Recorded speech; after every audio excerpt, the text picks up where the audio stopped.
नमस्कार once again, Shailesh insurance समाधान की तरफ से आपको जानकारी देने के लिए इंश्योरेंस की गाइडलाइंस के बारे में। तो जब भी आप इंश्योरेंस कराते हैं तो इंश्योरेंस कंपनी में अंडरराइटर्स होते हैं जो मेनली फाइनेंशियल अंडरराइटिंग और मेडिकल अंडरराइटिंग करते हैं। ऐसा क्या होता है? मेनली जब आप इंश्योरेंस कंपनी में आए, आपने एक प्रपोजल दिया कि भाई मेरी लाइफ को इंश्योर कर लीजिए, तो इंश्योरेंस कंपनी में अंडरराइटर्स हैं जो ये चेक करेंगे कि जो आप मांग रहे हैं क्या वो आपको दिया जा सकता है। तो वो किस क्राइटेरिया पे डिस्कस करते हैं, वो है फाइनेंशियल अंडरराइटिंग और दूसरी है मेडिकल अंडरराइटिंग। तो फाइनेंशियल अंडरराइटिंग में क्या क्या आता है? तो मेनली वो देखते हैं आपकी इनकम कितनी है, आप कितने का प्रीमियम भर रहे हो, आप कितने का सम एश्योर्ड मांग रहे हो।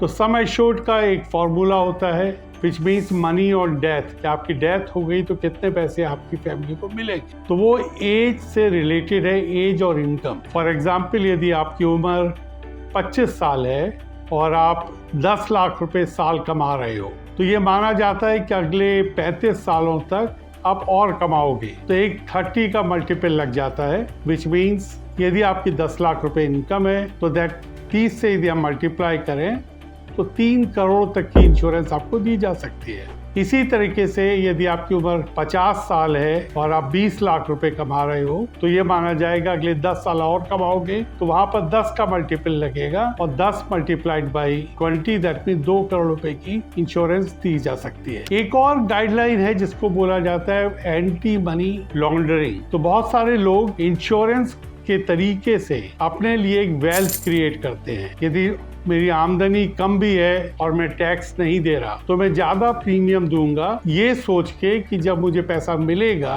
तो वो टैक्स फ्री हो जाएगा और वो वाइट हो जाएगा। तो आज मैंने ब्लैक में 3 लाख रुपए दिए और जब 10 साल के बाद मुझे 30 से 35 लाख रुपया मिला तो वो सेक्शन 1010D के अंडर में आपके अकाउंट में आ जाएगा और टैक्स फ्री हो जाएगा। इसके लिए गवर्नमेंट ने एक गाइडलाइन दे रखी है जिसे बोलते हैं एंटी मनी लॉन्ड्रिंग। तो इंश्योरेंस कंपनी को क्या बोला जाता है? यदि किसी का प्रीमियम 1 लाख रुपए से ज्यादा का है तो इंश्योरेंस कंपनी की ड्यूटी है वो ये चेक करे कि उसकी आमदनी कितनी है, कितने का ITR भर रहा है, कमाता कितना है, घर की कंडीशन क्या है। तो वो 2 पेपर्स आपसे मांगते हैं, एक है आपके बैंक के पेपर्स और दूसरे हैं आपके ITR। उसके बेसिस पे डिसाइड करते हैं कि आपसे 1 लाख रुपए से ज्यादा का प्रीमियम लिया जा सकता है या नहीं लिया जा सकता। तीसरी एक कैपेसिटी टू पे भी मांगी जाती है। बहुत सारे टाइम कुछ लोग आपको मिसगाइड कर सकते हैं। इसको रोकने के लिए एक बेसिक गाइडलाइन बनाई जाती है कि यदि किसी की इनकम 5 लाख रुपए है तो ये माना जाएगा कि उसका 30%, दैट मीन 1.5 लाख रुपए से ज्यादा का वो प्रीमियम यदि दे रहा है तो उसको वो कंटिन्यू नहीं कर पाएगा।